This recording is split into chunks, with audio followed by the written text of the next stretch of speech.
That's what we're talking about. I'm going to share my screen. Oh, there's a few things. I am going to record this because I want other people who aren't here to be able to still have the same information. And because we're doing it this way, I'm not going to really be able to watch the chat. So what I think is, well, it's not a really long presentation. I'd like to go through the whole thing and then we'll do questions and then I'll be able to look at chat. You can put questions in the chat so that, oh, good, he's already recording it. Excellent, thank you. That's probably Randy. Thanks.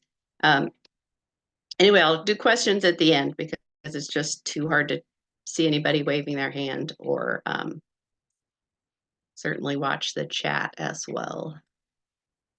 So what we're talking about, so I am the chair of the Ministry Council, which is why I'm talking to you about our governance model today. We are recommending, so that includes Finance Committee, trustees, SPRC, which is your HR committee, and Ministry Council have all voted to recommend changing to this shifted governance model. And I'm going to be able to explain to you why using a single board is going to work better for us and why we are doing this shift. So here we go. I just got to get the one little screen out of my way there. There we go. Okay. So as I said, we did vote to make this shift. We are using currently a governance model that is set out by the Book of Discipline that probably has been used well over 100 years. But really for us, we don't feel like it's really working for us anymore. But the single board model that we're talking about today does meet all the requirements of the Book of Discipline. It's supported by the greater UMC. There are probably hundreds of churches that have shifted to single board governance, and it is based on this book. I have a picture there for you, Simple Governance by Stephen Ross, and he is actually here in Portland, a local person. What the model really will help us with is being more flexible and agile for a changing environment, which we're in. And what we've talked about on the Ministry Council is how much we really want to be led by our vision, mission, and imperatives. We really want to be driven and led by what our programs are. And it brings all of our governance into one body instead of being in the individual different groups. So, and also over the last couple of years, I have spoken, we've had a small group studying the model. We've met with other churches. We met with Steve Ross. I met with Tim Overton Harris to get information about how this works. So I don't know how accurate this is, but I was trying to tell you what are we currently doing? So we have an independent trustee committee, finance committee, SPRC committee, which is your HR committee, and then the ministries. Those all meet at the ministry council. But basically, what really happens is because we're really collaborative and cooperative, if finance has a big issue that they want to talk about, well, then the trustees need to attend and the SPRC needs to attend and everybody needs to attend each meeting. So it really happens is all of us have been attending all the different meetings every month. So it is, we tend to go to a lot of meetings trying to coordinate and do a good job at coordinating everything.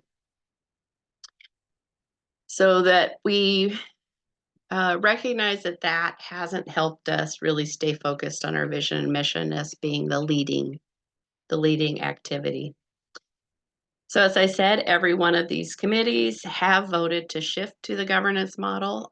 As we said, we don't really know always where we're going. We don't totally understand exactly how different pieces work, but we do know that we have an awful lot of other churches and other people who understand how it works and can help guide us forward. So the single board model will shift to this. It is definitely, I'm going to go through each of the different steps. Who sets the vision, mission, the congregation. The governance is by now a single board of 12 individuals. Management is by the church pastor, and the ministry is done by the people. So I'll go through each one so that you can see how this changes. So we've already been shifting towards really trying to engage our congregation more. Over the last couple of years, we've been having those church potlucks, we've been having the conversations. That gave us the opportunity to really have the congregation themselves, each of you, participate in identifying what our values are, what our vision is, and then what our imperatives are. So in this model, everything begins with what those conversations and what the congregation is really feeling led to do. So with the single board model, we'll be able to increase that engagement and then also really pay attention to the transparency, meaning that we'll have one thing that will be new is we're going to be doing mini ministry updates, which is just a short 30-minute meeting after church that will update the current quarterly budget and then let us share some of the things happening, like a current trustee issue with siding on the back of the building. So you'll have a better idea of the small things happening. Those will only happen quarterly. And then we'll continue to have the conversations and potlucks for deeper, longer conversations about things we're facing and how we would like to handle those. So this is what our new board will be. We have nominated the following people.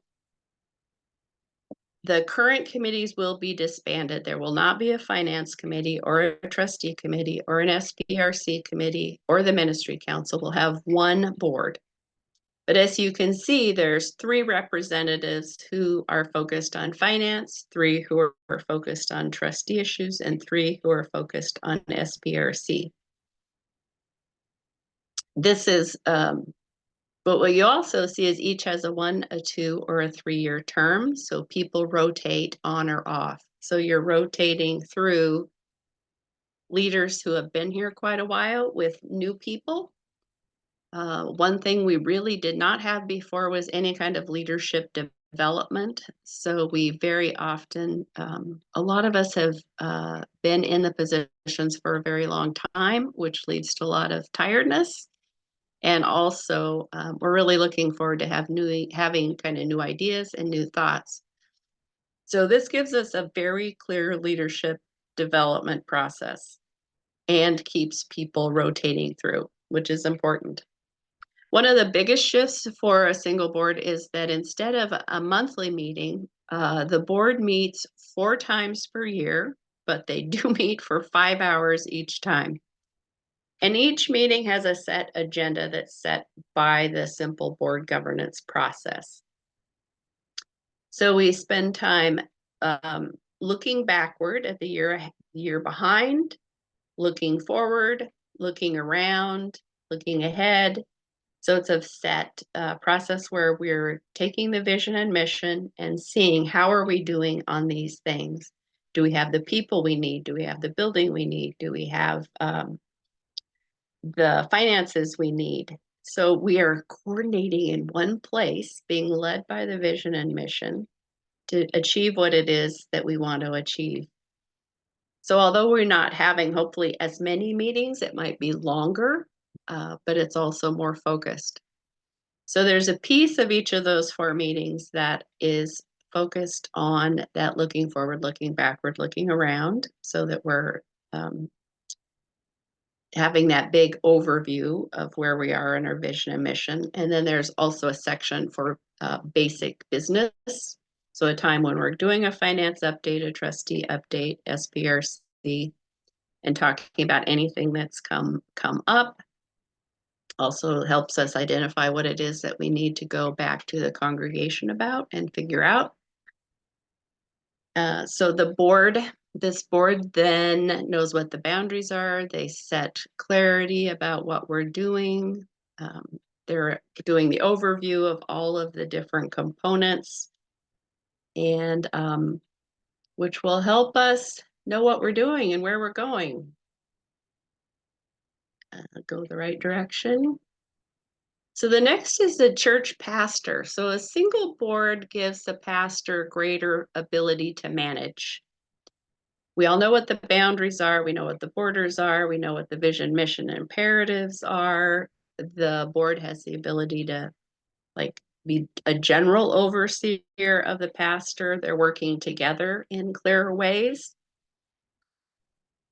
Definitely helps with having only one place to go for the pastor. And Pastor Erin worked with a single board in Eugene before she came here. And I remember her asking at the beginning, like, who do I ask for this? And unfortunately, she has had to go to a lot of places to try and figure it out because we had different pockets of leadership. So this gives the pastor a little bit more freedom. Let's see, click over here for this slide again. So there is a new piece, the ministry teams. So when I started at Fremont about 10 years ago, I became chair of the outreach committee. And the outreach committee was all of the individuals who were doing ministry. So Neil Davidson, who was doing the Red Cross blood drive, and Jeff Michael, who was doing the Northeast Emergency Food Program. So instead of them just always being able to do their ministry, they also had to come to the outreach committee and give updates. And then I would go to the ministry council to give updates. So there was a lot of extra meetings. What ministry teams does is allow individual ministries to form and to do what they're supposed to be doing, which is not necessarily attend meetings, but to actually do those things that they have a passion and an interest for. So a ministry team, the Burrito Brigade is a perfect example of a ministry team. Trudy came and said she was interested in the ministry. Of course, it matches our vision, mission, and values. And Erin said, of course. So to do a ministry team in the future, you're going to have a form just to answer some questions so that you have said that you've thought something through. It's a form that will ask questions about how does this ministry meet our vision and mission? Who is leading? What support is needed? What I like is it's self-organizing, which means that they make their own plans, they hold their own meetings. They only have to have as many meetings as they want to make happen what it is they want to have happen. There's not a lot of extra meetings. There will be communications. It'll be important for the ministry teams to keep us informed and make sure that we can share in the Fremonter what's happening. And one shift that's going to make a little difference and be maybe a bit strange is that they really need to be self-funding. So in our stewardship campaign, we raise the funds for our fixed costs. We raise the funds to make sure that we're paying our staff, we're taking care of our building, we have what we need to do worship on Sunday mornings. Ministry teams are, we might need to think about those as being funded by their own fundraisers or groups that might want to, the Burrito Brigade self-funds, individuals buy the ingredients and make the burritos. There may be times like the community block party that we did last year to really fund that. We probably are going to have to do some kind of fundraising. So a little shift in how we think about funding our ministries, but we'll get to have more conversations about that as we go on.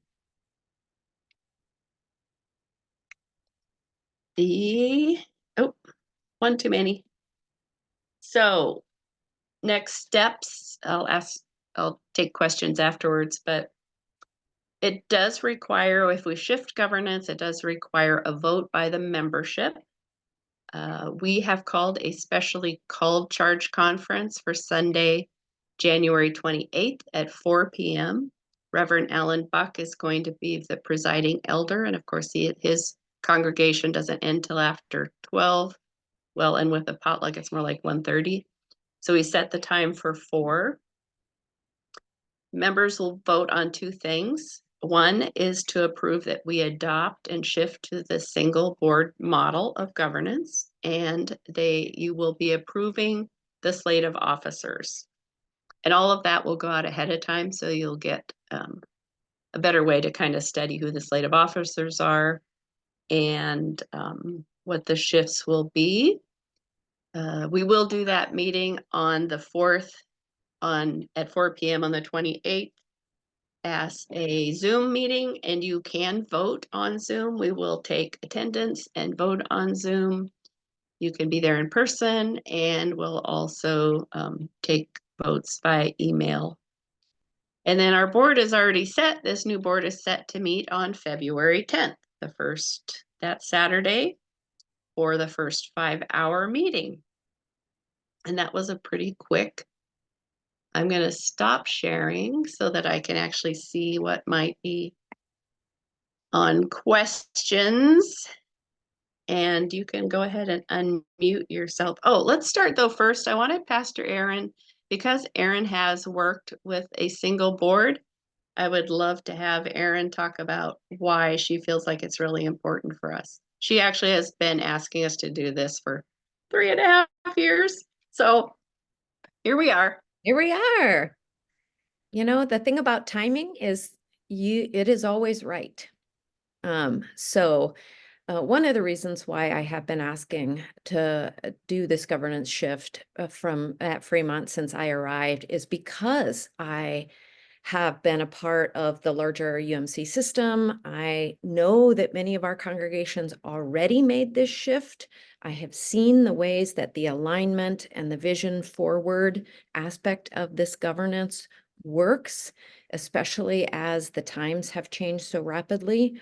We do need to be more agile. We do need to be more future focused and more aligned. I worked with Wesley United Methodist Church in Eugene prior to becoming a district superintendent to make the shift as well. And that was back in, I want to say 2013. And I had about 2 years where we were together as a single board for my time at Wesley before moving up to the superintendency. And honestly, I will say that it feels a little clunky at the beginning, not clunky in terms of it's because it's a much simpler process, but clunky in terms of getting our own rhythm around moving people through the board. What you saw on the original 12 nominations is that as we begin, some will only serve 1 year, some will only serve 2, but into the 3rd year, everyone serves 3. So that should be very clear. The reason why there's a staggered start is because we're just starting from whole cloth right now. But as we go every year, then 4 members of the 12 will move off and 4 new members will move on. And it is a 3-year term for everyone. So it's a beautiful way to be able to feel as though folk who often may be on the margins could move into the center for this executive leadership style and then move back out in some ways, because it isn't the case that you have to hold an area of ministry indefinitely. Honestly, that's about all I would say. I have a lot of faith in Fremont. You all are healthy, and it's time, as we've been talking about in our theme for Epiphany. And I think that it's something that we can learn more about ourselves in the process and find out where our gaps are and trust one another. That even in this shift and change where things will feel a little uncertain for a moment until we get that momentum underneath our feet, that we are working in the best interest of the congregation and working in the best interest of one another and the times that we live in. So I'm Thank ready. you, Erin. I'm ready. I'm ready. We're ready. I'm gonna share quickly the leadership board again, because I think that's a piece there. Get my pointer in the right place. Where people usually, I think, have questions. The leadership board. There we go. To be on the board, well, just you do have to be a member, and we are, as per Book of Discipline, no couples participate. But the thing is that each of us, so even as I go off in a year, there are so many opportunities for us to serve in other ways. So even though I might not be on the board, there are new projects, there are pieces, short-term things that we can do. So you have a leadership that has been here a long time that'll still be doing plenty of things and taking part in other activities. I need to see whether there's questions in there. So now I think you can probably wave at me or do the hands up. We had a lot of questions as we went through it. Mary, Kanoki. As a person who's always, whoops, there went my dog.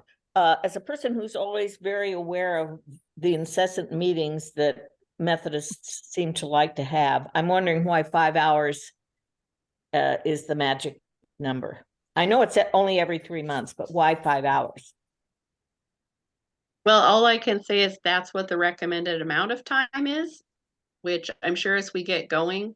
Well, the reason is that you want some more time for spiritual relationship building. So it's important for us to do kind of some spiritual practices as well as doing this bigger visionary piece of how is our vision and mission going forward, which does have that set agenda that I was talking about. And there is definitely just business that needs to happen. So we do need to talk about plumbing issues or trustee issues Oh, or believe me, I finance know issues. about Yeah, that. yeah.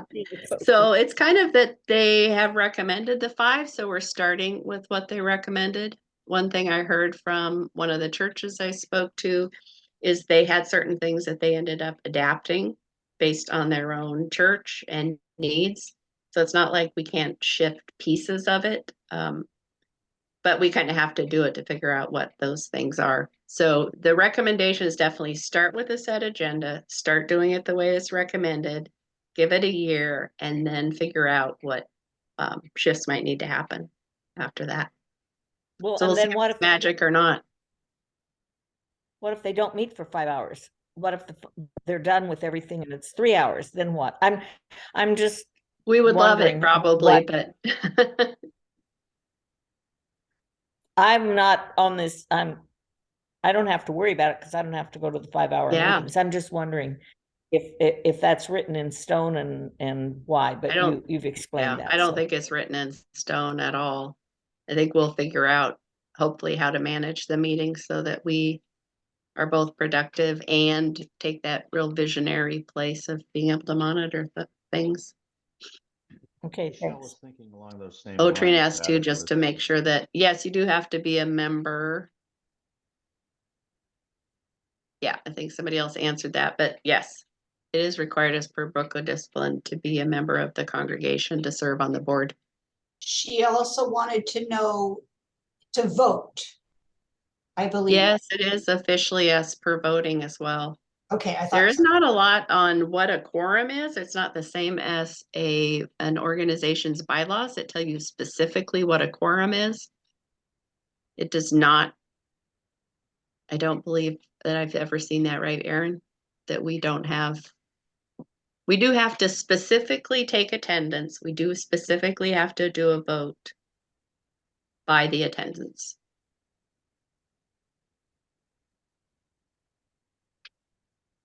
I think we answered that question, correct? Somebody flag me if not. Any other questions? Yeah, Laura. Yeah, we're looking forward to it. I know we've spent a lot of time trying to figure out exactly what it's going to look like. And of course, that just isn't possible until you do it. It kept being told, well, you're just going to have to do it and then you'll figure it out. the biggest recommendation for me is that um, is that so many other congregations use this model now, and do modify it and use it successfully. I thought it was a 4-hour meeting from 9 a.m. to 1 p.m. in my notes from my chat with Aaron. So I'm just double Oh, checking. no, 5. We might have 1 or 2 and then decide we can do it in 4. We'll see. 9 to 1 is 4 hours. Did you have till 2? Diane? I Sorry, did. I've been monitoring the chat here. I'm trying to respond to some, okay, sounds good. I think I went back and checked the book and saw it was 5, but we'll verify that before we do anything else. I hope that Janelle was asking about when you vote on something and it's a tie. You definitely don't want to get to a vote and worry about it even being a tie. I think if it came close to half and half, then I would say that we needed to back up and go provide more information, but I don't anticipate, especially since those who are the leaders are saying, yes, we need to make the shift. I'm not too worried about that. There's also a question there about how will the chair position be filled once you leave? That's in the chat. Yeah, so the group itself decides. We're hoping Joseph will consider that. But we'll have to have those conversations. I don't think I'll have to look up and see whether that's laid out in the book specifically. There is always going to be 3 representatives of each of the groups, finance, trustee, and SBRC. Those will always be the same. Anything else, everybody? Thanks for staying. Probably easier than we're all cozy and warm, hopefully. Diane, we thank you for Yep. spearheading this and explaining well why we're looking at this difference. Because Good, I hope so. if Yeah, you just look at it on the surface, you're going, well, why do we need to change? So the explanation is very helpful. hopefully it'll be as rewarding as Aaron tells us. I think it will be. Like I said, we're facing a lot, and hopefully if we can be more coordinated and do things as a single in a more focused way, that we will create some of that magic of being able to do more together. Okay, I don't see any other, what's this one? Lori, yeah.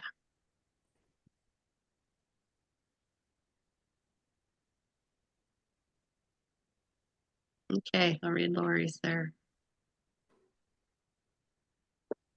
Oh, that's Lori, yeah, Lori Day. Thank you for that, Lori. Yeah, I appreciate that. Anything else, Aaron? I don't have anything else. I mean, this isn't obviously the end. This is really just the beginning. So if things come up, if you have areas of dis-ease, concern, questions, affirmations, other things like that, then we can hold the conversation open. But other than that, we'll look forward to our specially called church conference on the 28th of January. And then we'll actually look forward to getting started on this model and learning as we go. See how it works. Thank you all. Bye. Stay warm. How do we exit, Phil? Bye. Should be a button down there, Mary, that says leave. I still don't see it. You might have to help me. People are they're waiting for everybody to exit. It's not that big of a deal, Mary. We can hang out here. Also, Randy can just end the meeting too. That's also an option. I no longer am co-host, so that's not That's not an option for me anymore. They have taken your power away. It's a revolution. I mean, I can leave, but I don't want to leave without you guys. I'm out. Okay, bye. I thought we Edith, did do you a know little- how I to thought we'd do a to little exit? debrief, Aaron, if you wanted, but Yes, that's all right. we can't exit. You can't move a video because you're following the host video order. That's okay. We can wait.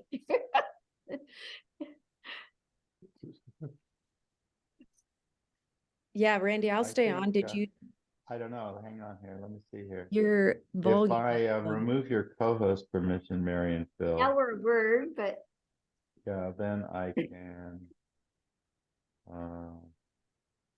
This is interesting. They keep changing the software for Zoom. Oh, now I can remove Mary and Phil. We'll see you guys. Okay. Bang. If they're a co-host, I can't remove them, Aaron. So that's a Right? little glitch. So hang on here.